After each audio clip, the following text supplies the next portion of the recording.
Hello and welcome. This is the World Economic Forum in Geneva. We're hosting the World Health Organization's Africa Media Briefing. My name is Adrian Monk. Et je suis Peter Vanham pour les écouteurs français qui nous rejoignent, francophones. We're going to start the briefing today by going to Brazzaville and to the Regional Director of the World Health Organization, who'll be familiar now to many of you, Dr. Matshidiso Moeti. Dr. Moeti, can you give us the latest from your perspective on how the pandemic is progressing in Africa and how responses are progressing? Thank you very much, Adrian, and good afternoon to everybody. And thank you again for having joined us.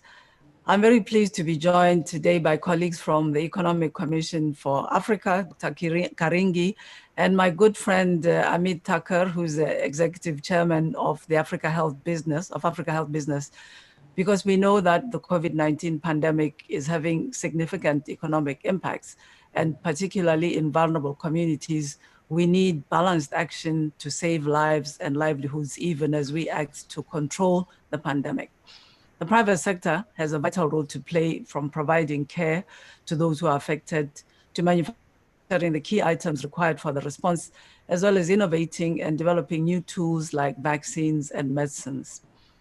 There are now more than 51,000 confirmed cases, and 2,000 people have lost their lives across the African continent. We're very concerned that almost 1,000 African health workers have been infected with COVID-19. We know that most African countries already have a severe shortage of healthcare workers. And when our frontline workers fall ill or are absent from work, communities don't have access to essential services like immunization, safe deliveries, and treatment for chronic and infectious diseases, in addition, of course, to what impact these shortages will have on our ability to respond to the COVID-19 pandemic. Due to global shortages of personal protective equipment, our frontline health workers and other frontline workers remain at increased risk of infection. We're working with countries and partners to replenish supplies so that healthcare workers can safely continue to provide these routine services that I've mentioned. As the pandemic evolves, it's incredibly important that countries use data-driven and evidence-based approaches. We've modeled the implications of widespread community transmission in each country in the African region based on country-specific social, environmental characteristics, and people's vulnerabilities to COVID-19. The results predict a high risk of exposure in geographically smaller countries and in countries where people are able to move around easily, as we've seen some of the larger countries like Algeria and South Africa and even Cameroon be severely affected.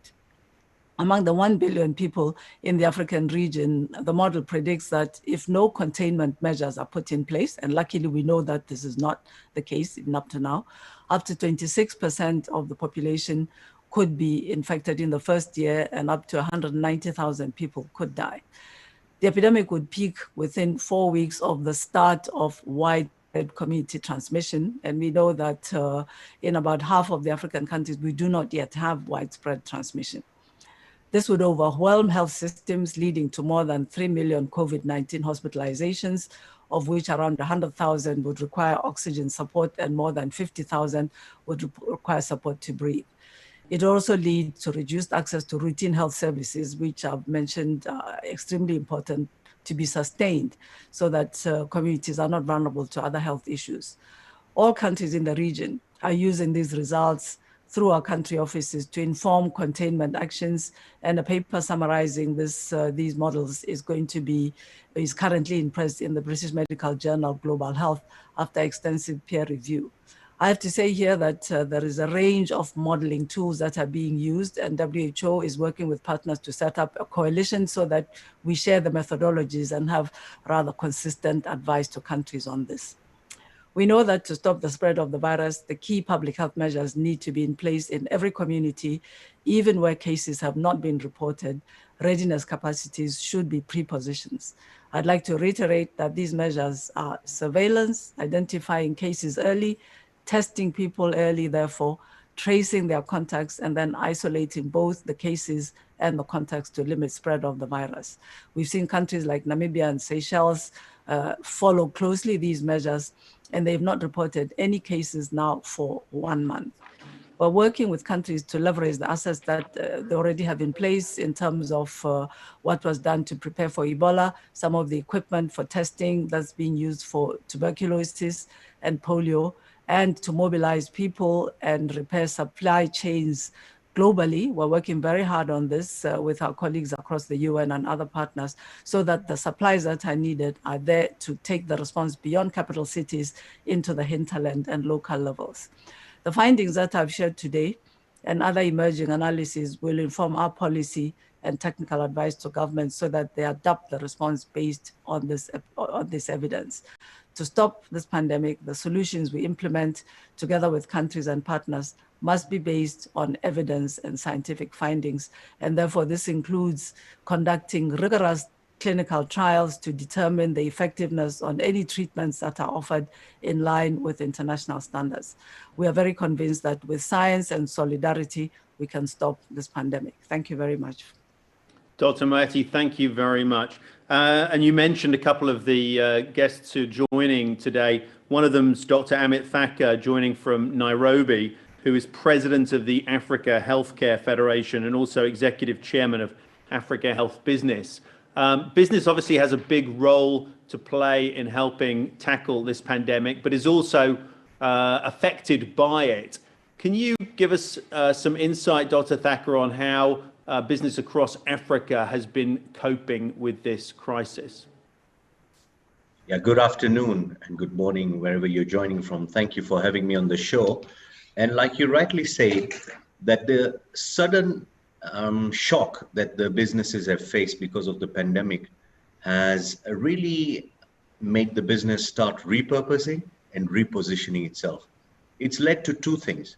One is the business is now pretty aware of the economic collapse and what we've seen in the reduction of GDP in many countries across Europe and also USA, and some countries in Africa are already projecting from the 5 and 6% growth to going down to 1.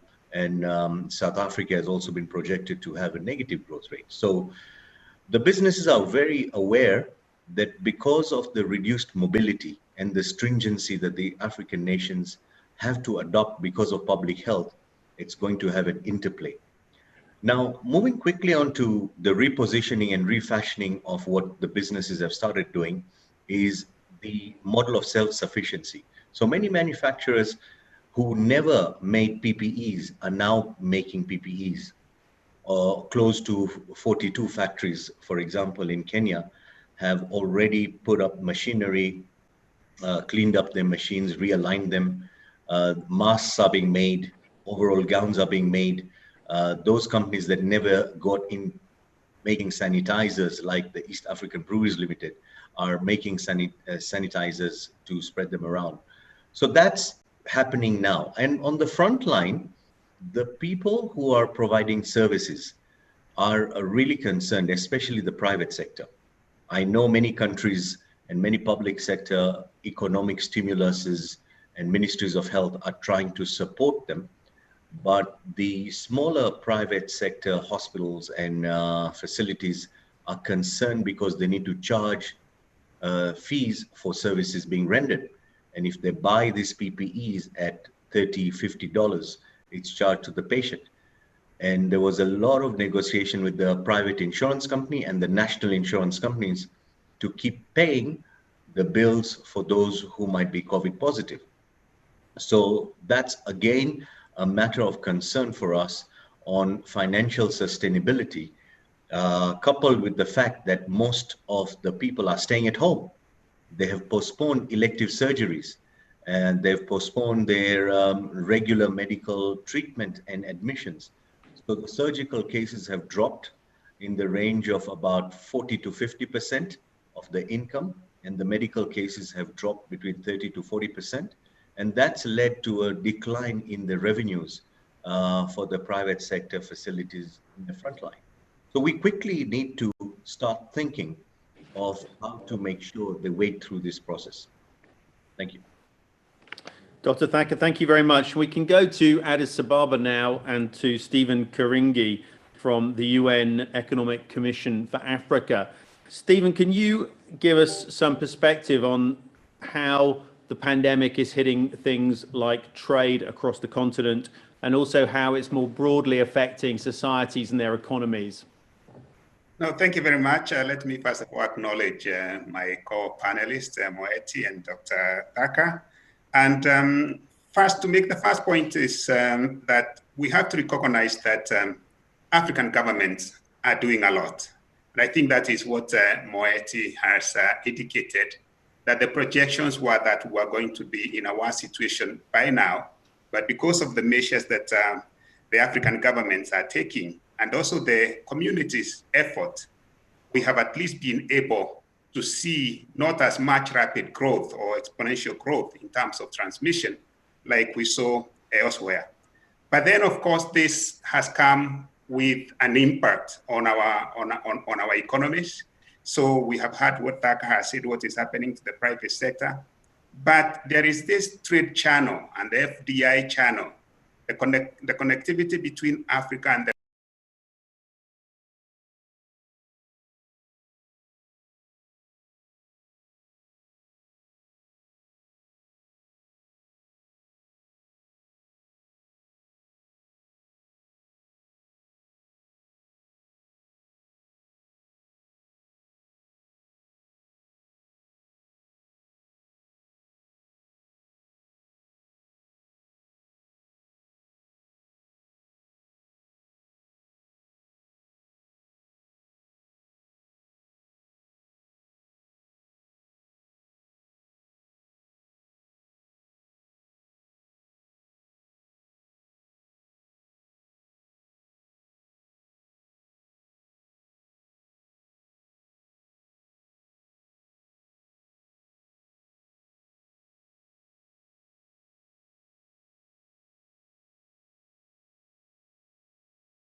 these capacities by governments in countries with the support of partners.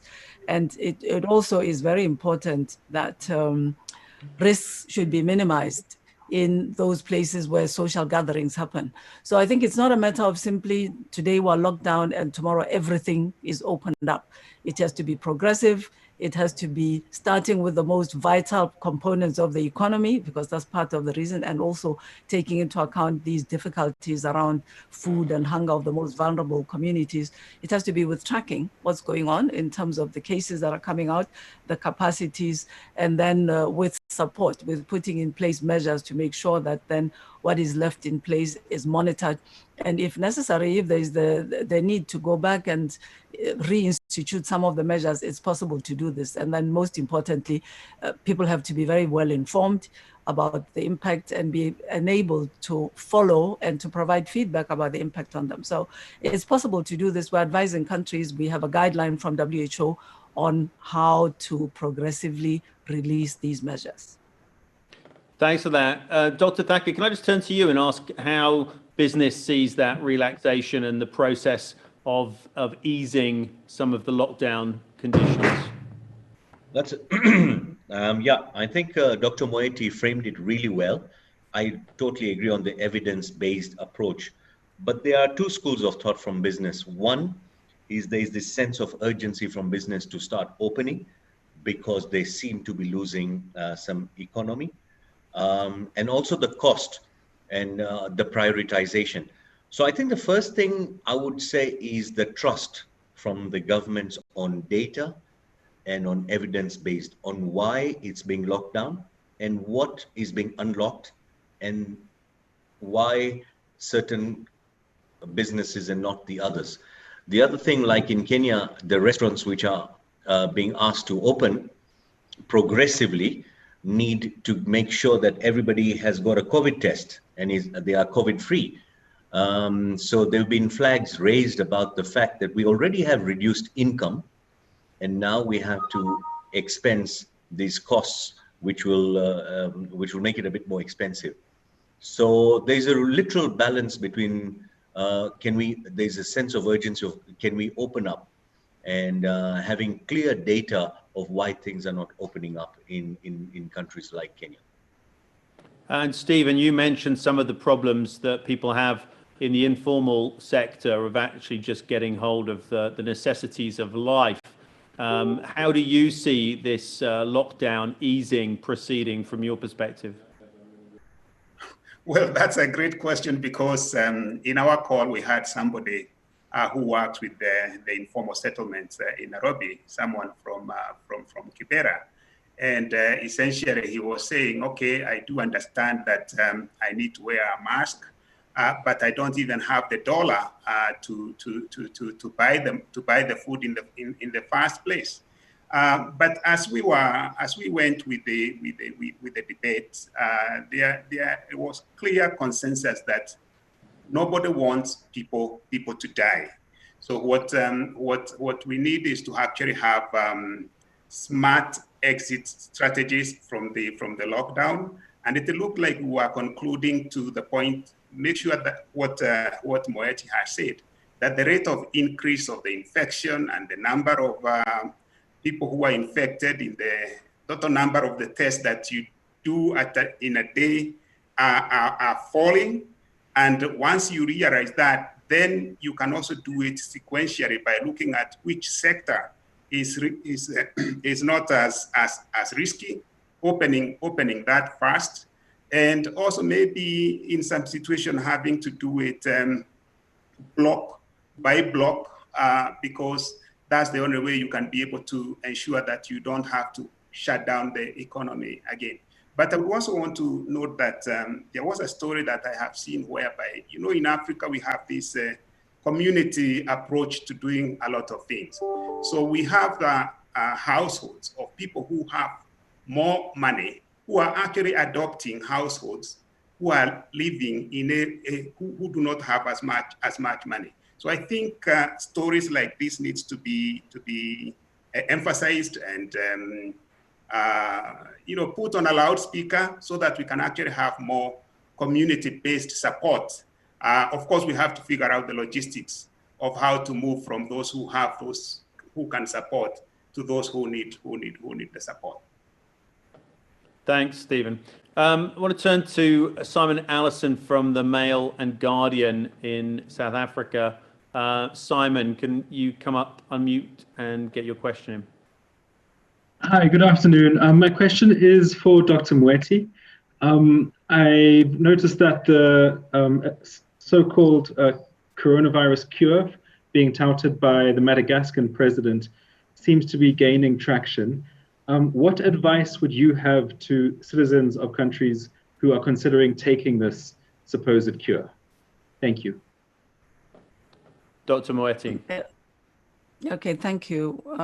We are advising the government of Madagascar to take this product through a clinical trial and are prepared to collaborate with them.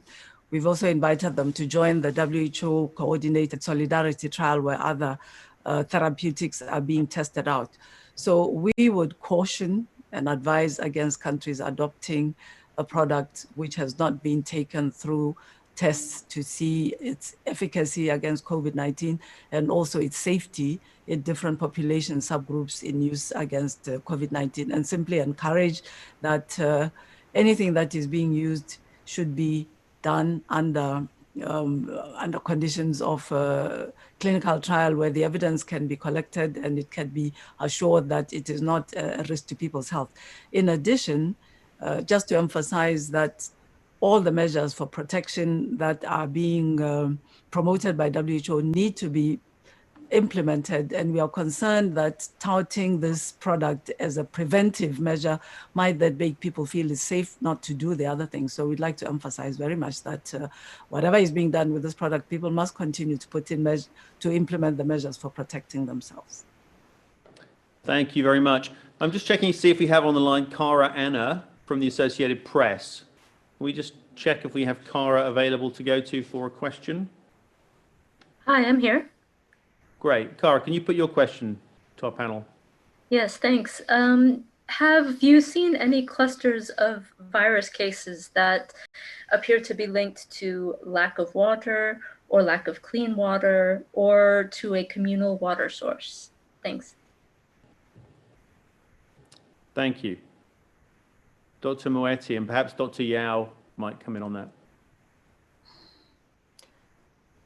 I think not explicitly and not directly, but of course we can infer that water is an absolutely essential commodity for basic healthcare provision. So in health facilities, there might be a risk if there is not access to clean water.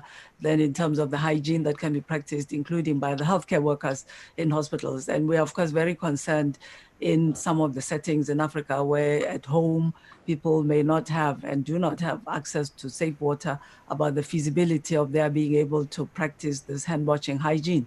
That's why we're encouraging countries to work with some of our partners who do water and sanitation development, like UNICEF, to put in place then public facilities where people can have their hand washing needs somewhat addressed.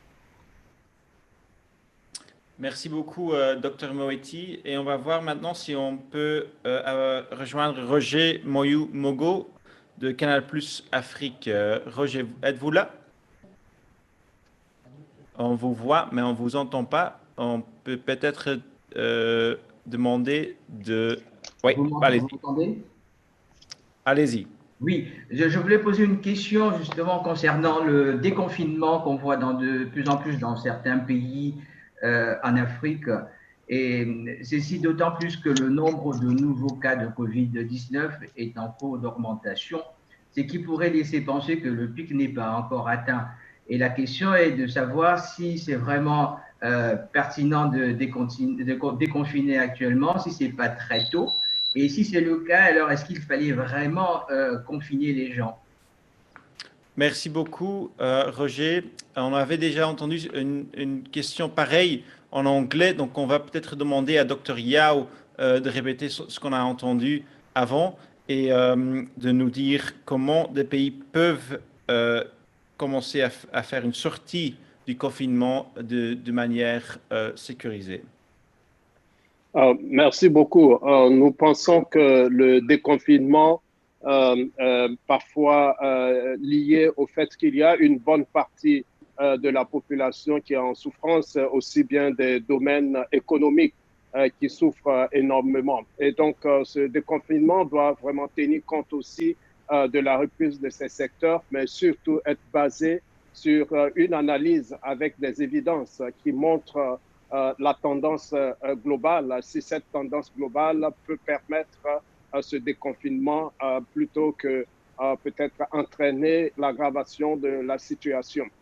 L'autre aspect qu'il faut tenir compte, c'est qu'il faut s'assurer qu'on ait la capacité de détecter, de confirmer et aussi de prendre en charge des personnes qu'on pourrait détecter. Et cette capacité, on doit s'assurer que cette capacité est décentralisée et puisse permettre de mener cette activité de contrôle qui est essentielle partout dans le pays. Il faut aussi s'assurer qu'on ait aussi une bonne compréhension des facteurs de risque. Qu'est-ce qui entraîne la propagation de la maladie? Est-ce qu'il y a des points chauds qu'on appelle communément des hotspots à partir desquels la maladie se propage? Et alors, qu'est-ce qui s'impose? Et donc, un mécanisme qui permette une surveillance continue et qui peut recommander éventuellement un retour en arrière si cela s'impose. Mais la capacité de détection, de contrôle et de prise en charge est nécessaire avec un mécanisme d'analyse continue. Merci, Dr. Yao. Thanks very much. Turning to Kenya and to Ochieng Ogodo of SciDev.net, we have a question from him. Can we bring you up? Thank you. Good afternoon, everybody. My question goes directly to Dr. Moeti, and it's a very short question. Dr. Moeti, how do you see Africa in post-COVID-19? Do you see a continent devastated, or do you see a continent rising bravely and brilliantly out of that this pandemic? Thank you. Thank you. What a brilliantly challenging question. You know, I don't want to ignore the severity of the situation, and we have some projections which I've already mentioned. If nothing effective is being done, then the situation could be very serious for Africa. We've already heard that the economic impact is going to be there already from the situation currently, and that obviously will need a lot of effort on the parts of the government, of the population, the private sector, and international solidarity in order to recover. I see that countries are making a lot of effort to invest in overcoming the situation. So I'm hoping that we will not have an absolute devastation. There will certainly be negative impact. And I am very encouraged by the global solidarity that is already being expressed towards Africa, that the debt, if you like, the debt freezing, the debt repayment freezing that's already been announced. I'm expecting very much that Africa's partners will also provide additional other support. And my observation, you know, when we came out of that devastating Ebola outbreak, it left in those countries some determination to start up better. And we have seen how Liberia, Sierra Leone, for example, have been able to put in place measures to confront the epidemic that have been quite impressive. That painful learning really enabled them to start off at a different level with a different outlook on how to invest. So my expectation and hope is that this will happen more broadly in African countries after the difficulties that we are going to be seeing. I have a lot of faith in the resilience of African people, their ingenuity, and I hope combined with the determination of governments and with international solidarity, we will not see a continent flattened and in despair. It'll be difficult, but people will put in their best, and we'll make sure that we recover both in health, economically, and very much at the level of vulnerable households on the continent. Perhaps I can bring in on that Stephen and Dr. Thacker. Dr. Thacker, maybe I can just bring you in on that from your vantage point in Nairobi. Thank you, Ocheng, and that's a really nice question, and Moeti has answered it pretty well. I think there are three phases post-COVID for Africa. It's the 2021, 2022, and 2023. It's phase 1, 2, and 3. The current phase of combat requires all hands on deck, and we've got WHO, all the partners, private sector, public sector. It's what we do in the combat phase that will actually guide us on phase 1, 2, and 3 of recovery. Phase 1 will be repair, literally catching all the tatters. We'll be hoping for a vaccine to come. We'll be providing vaccine to everybody. Economies will start opening. Social distancing will still be the order of the day. Protecting and hand washing will still be the order of the day, but there'll be some repair. The second phase of 2022 is where Africa will be counted, whether we'll come out to be stronger and actually a great continent that will see a rise, or we might have a delayed decline. The second phase is the phase of partnership and leadership. I think we'll start separating the leaders who believe on progressive growth, just like we're talking about progressive unlocking. We'll see progressive leadership that will start encouraging partnerships globally to invest more and to make Africa the hub of products and services that we've already started seeing so much progress. And then the third phase will be the rise phase, and that can take about 3 to 5 years. And I believe, and I'm optimistic, that we'll actually have a stronger continent post-COVID.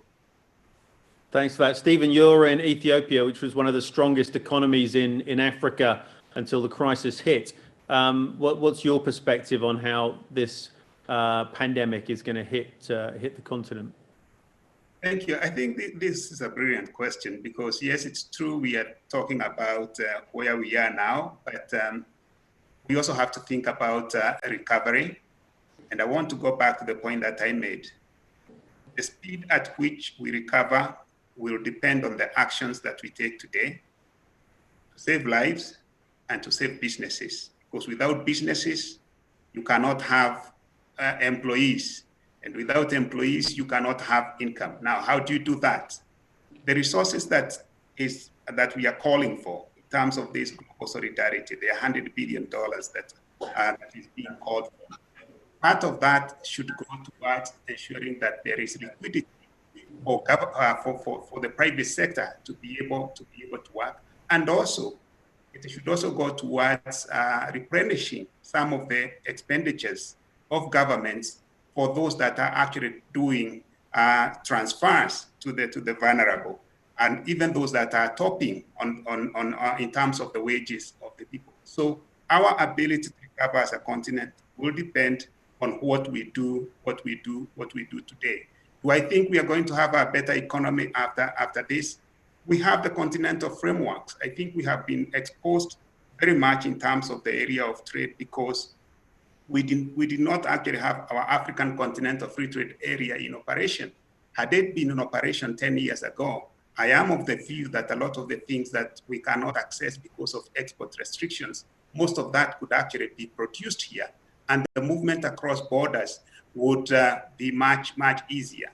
So going forward, I believe the African governments, the people, they are going to demand that we accelerate the momentum within which we build on our continental frameworks, be it the pharmaceutical manufacturing plan for Africa, be it the African continental free trade area. And this way, we are going to end up with a stronger economy. And it builds into this question of partnership and leadership that Taka has mentioned. Yep. We want to go to Shea Bopu from NHK, Japan's national broadcaster. Can we ask you for your question, please? Yes, hi. Do you hear me? We do. Yeah. Well, I think this is a question that is targeted to either Dr. Moeti or Dr. Yao. But I would like to hear about the projected peak of the cases in Africa. In South Africa, when I'm currently based, the government and the experts think that the peak in this country will come sometime between July and September. Do you have a similar kind of projection for the continent as a whole? Thank you. Before taking that question, can we also just bring in another journalist from South Africa, Tim Cohen from the Daily Maverick, and just get his question too?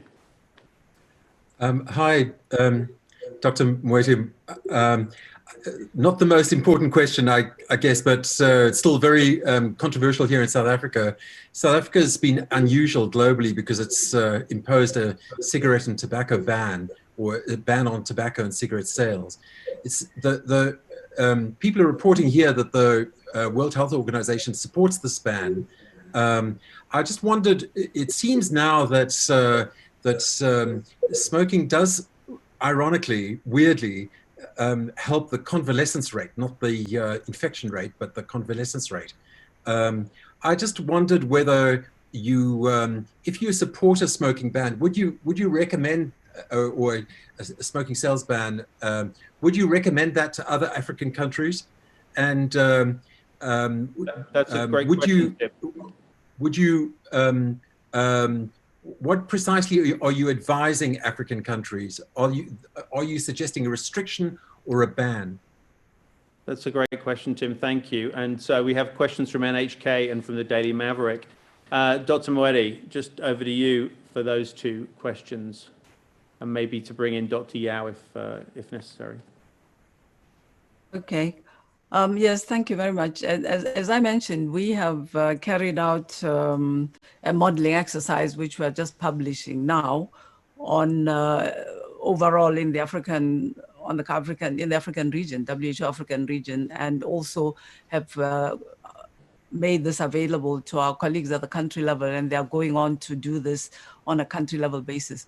Overall, looking at the evolution of the pandemic, and especially now we're in the phase of community spread in some African countries, we are estimating that, and this is an estimate based on if nothing much was done, we are estimating that this would peak in about 4 to 6 weeks in African countries. So this is a model that takes into account many factors, many components, including population movement in countries, population density in countries, the prevalence of some of the underlying illnesses that would be a factor, the age structure of the population, etc. So we have estimated using this model that it would take about 4 to 6 weeks from the start of community spread in a country for this to peak.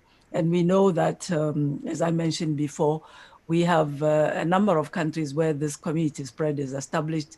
I think it's about a third of our countries in the African region. And then we have another third where there is clusters, not yet widespread community transmission. And then there are others where they've managed to control even the clusters. And we've had only imported cases so far. The matter of tobacco, WHO recognized the risk of smoking to what is we have understood, and what is actually an infection, a respiratory infection, and our support for the idea of then limiting that added risk of smoking when people have a respiratory infection was in that sense. I'm not aware of this data that you are indicating shows that there is some sort of support to early recovery if people are smokers. We will need to look into this and see what it is that we would advise countries on.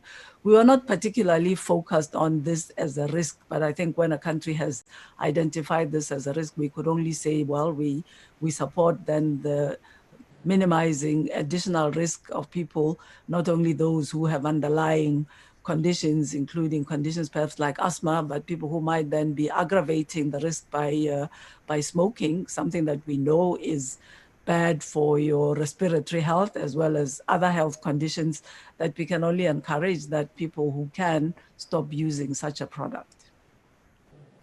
Thanks for that. Yeah, pretty remarkable to see people pointing to something that we know kills you as offering any kind of protection.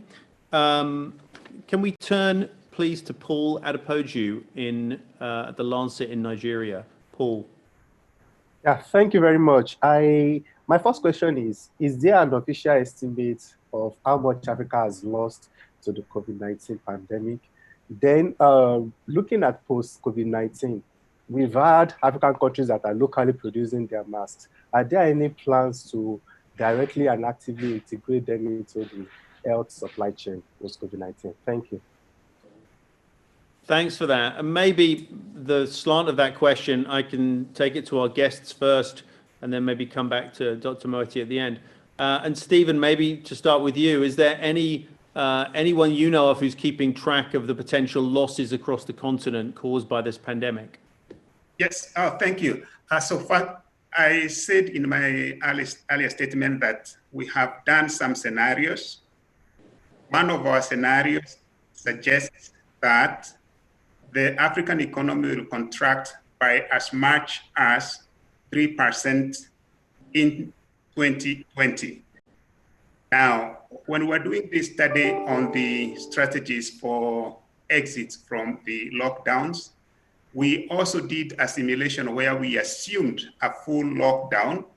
And what we found out is that every month, the African economy would lose 2.5% of its GDP. That is something equivalent to about $65 billion every month. So based on the intensity and the strictness of the lockdowns, if you have a full lockdown of the whole continent, you would lose about $65 billion.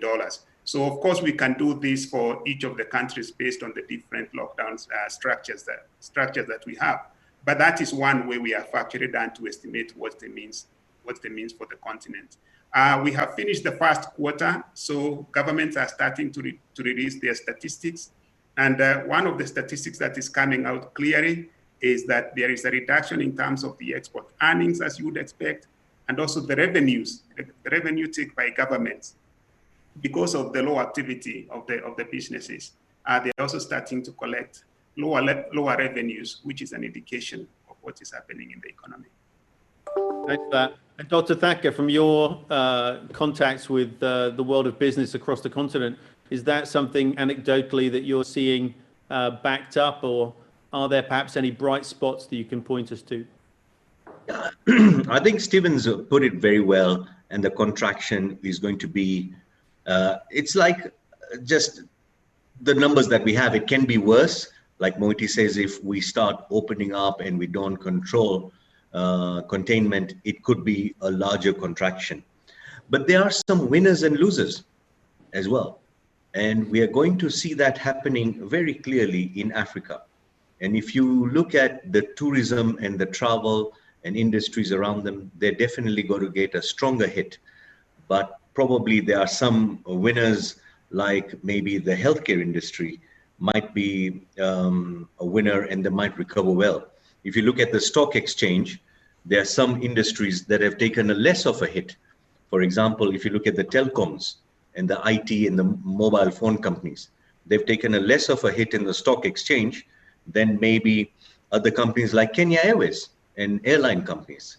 There are also companies like infrastructure, those who provide cement, and maybe the media company. So those are in the middle bucket. They will find the way through and they won't have a significant hit.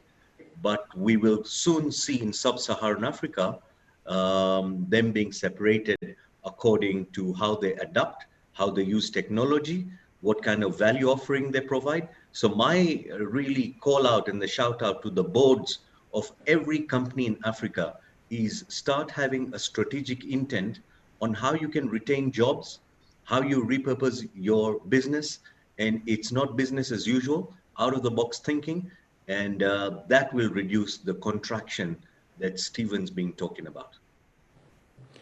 And Dr. Moeti, obviously the World Health Organization concentrates on health issues, but it's also dependent too on people having livelihoods and a way of looking after themselves. So what's the WHO's kind of perspective looking at the crisis unfold economically? Oh, well, yes, we are also we're very concerned about the the unfolding economic crisis from several perspectives. First of all, the impact on vulnerable households, which are most severely hit because they are the most vulnerable to ill health. And we do not yet have on the continent the kind of health financing strategies that make access to health services equitable. So it's going to just worsen the situation of people who are already somewhat disadvantaged in getting access to basic health services. This is a very big concern for us.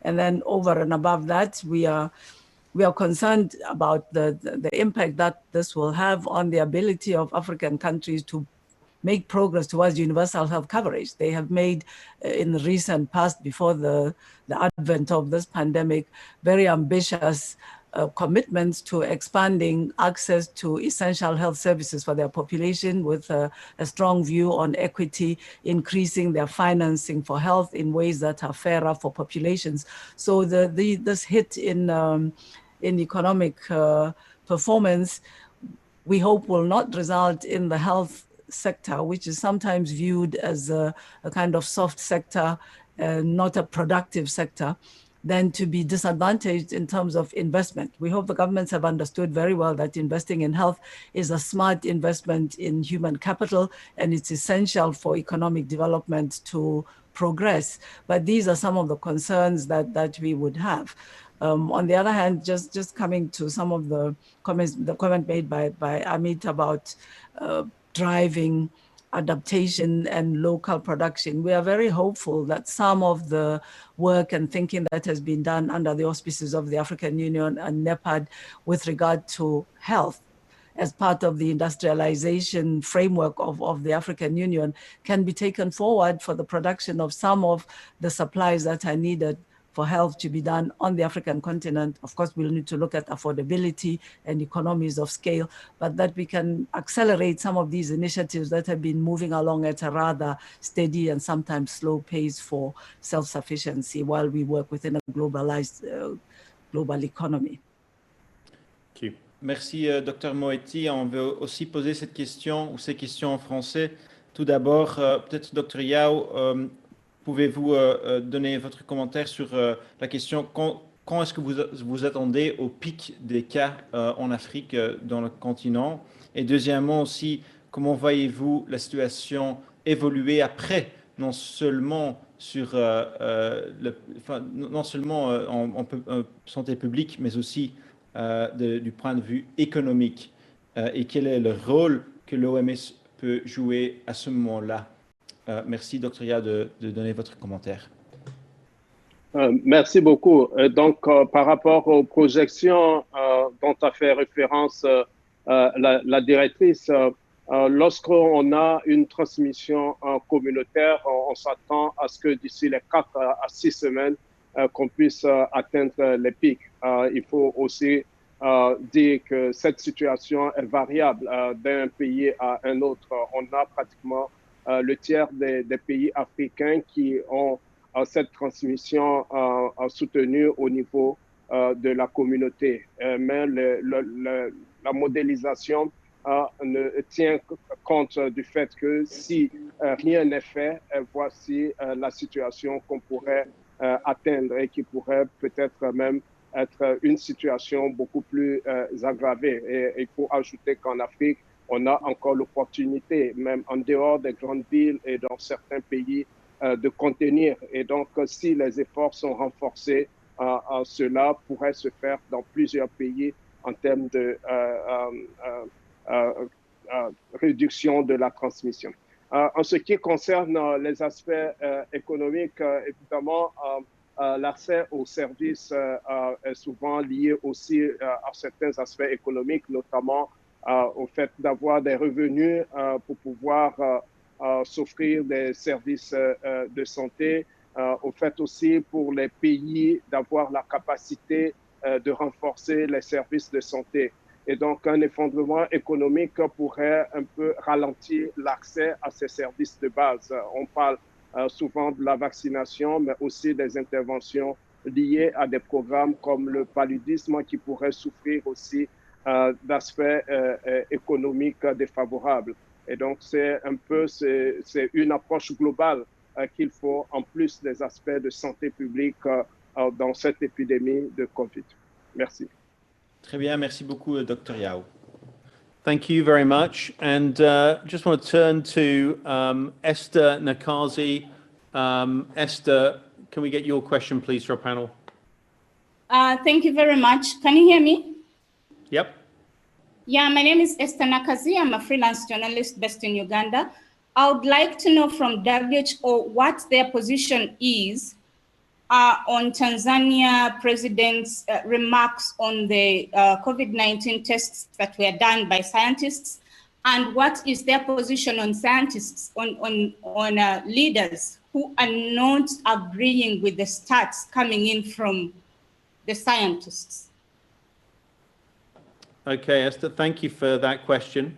Dr. Moeti, can I turn to you on that? How do you deal with potential issues with leaders and scientific pronouncements?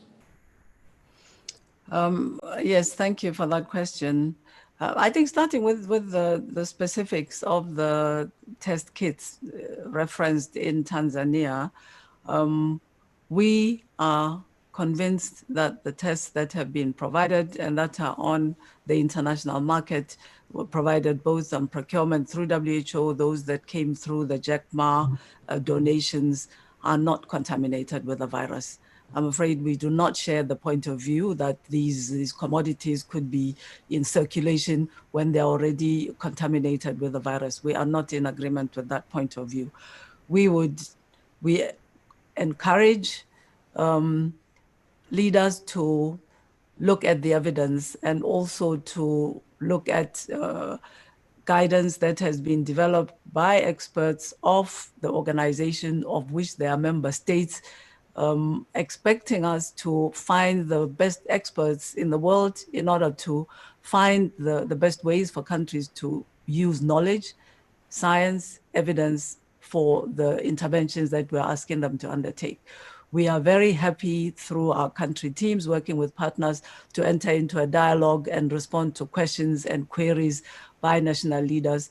We are also very pleased to share with them evidence of the impact that has been seen in other countries that have undertaken some of these measures, including such measures as stopping large social gatherings. You know, we have experience in some of the Asian countries where there has been success or progress in containing this outbreak. We have made it very clear to the government of Tanzania that we are ready to have a dialogue with them. Our country team is available on a permanent basis together with partners to enter into this dialogue and hope that we can start to see an evolution in the number of cases in the country, which is a great concern now in East Africa, including among some of the mobile populations, truck drivers who have crossed from Tanzania into other countries and have been discovered in those countries to be carriers of the virus. So we are very open to a dialogue. All our knowledge is at the disposal of the government, as is our technical capacity to support interventions that we are advising should be put in place in the country. Thank you very much. Last 5 minutes of today's briefing, but we have a few questions from colleagues in the international media. From Jason Burke of The Guardian, Johannesburg. Do current totals of cases reflect the true spread of COVID-19 in Africa? And if not, why? From Peter Thornycroft of The Telegraph. Are some countries like Lesotho unable to afford tests because they're too expensive? An issue about the expense of tests there. And from Ruth McLean of the New York Times, what will the impact of COVID be on treatment of malaria, HIV and cancer in Africa? So perhaps if those three questions can be drawn together, Dr. Moeti, just for a final wrap up from you and perhaps Dr. Yao. And I can see that we've lost Dr. Moeti and the line into Brazzaville, which is a shame. We have Dr. Yao there. Dr. Yao, perhaps you can come in on those questions that were put by The Guardian and the Telegraph. Do the numbers really reflect the actual number of cases? Is there an issue around the expense of testing kits? And finally, the impact on treating other serious diseases like HIV, like malaria, and like cancer? Thank you very much. The number that we have in most of the countries are related to a number of cases that has been laboratory confirmed, but we also know that this disease has an asymptomatic component that is difficult to capture regardless of the country having or not testing capacity, but it's at least help to have a clear idea of the trend in terms of transmission in a given country or area, and it helps also to reinforce the public health measures. About the testing, in most of the countries, the testing are free. It's provided through support from WHO or any other partners. The main concern has been availability of this testing test equipment as well as reagents on the international market to make them available to countries. So this has been the main challenge. I know that in some of the countries, the private labs are also involved in, but it's largely free. The problem remaining the quantity to make it available and to effectively contribute to the detection of cases and the appropriate public health measure.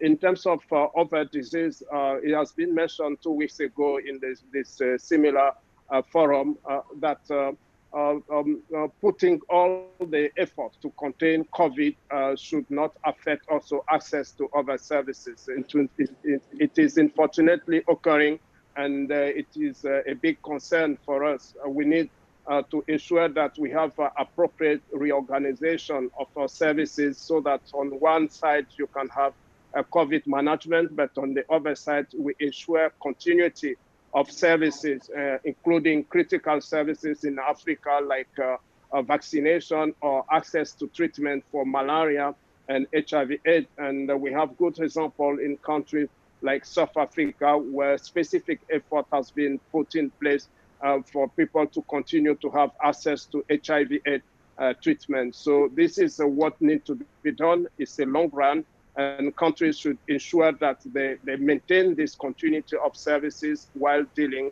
with COVID. Thank you. Thank you very much. We're almost out of time on today's briefing. Perhaps a final reflection, Dr. Moeti, on the week ahead.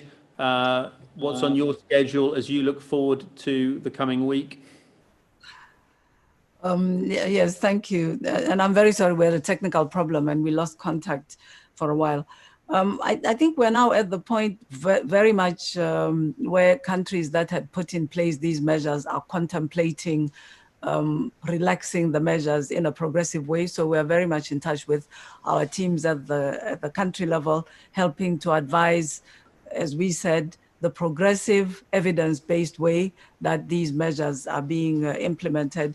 We're also looking at some of the evidence that's emerging about the case management and looking at adjusting what we're advising countries based on information that's coming out, for example, about some manifestations, microembolism, meaning that we need to be careful about the treatment and advise on perhaps modifying slightly the case management. And then finally, I'd just like to return for a moment to the question of therapeutics, particularly the Madagascar medicine or traditional medicine, and just remind everybody, including African governments, that, you know, our governments in the year 2000 committed through their ministers of health that they would treat traditional therapies in the same way as other medications by taking them through these trials. So I would like to leave here a plea and advice that this resolution decisions of the governments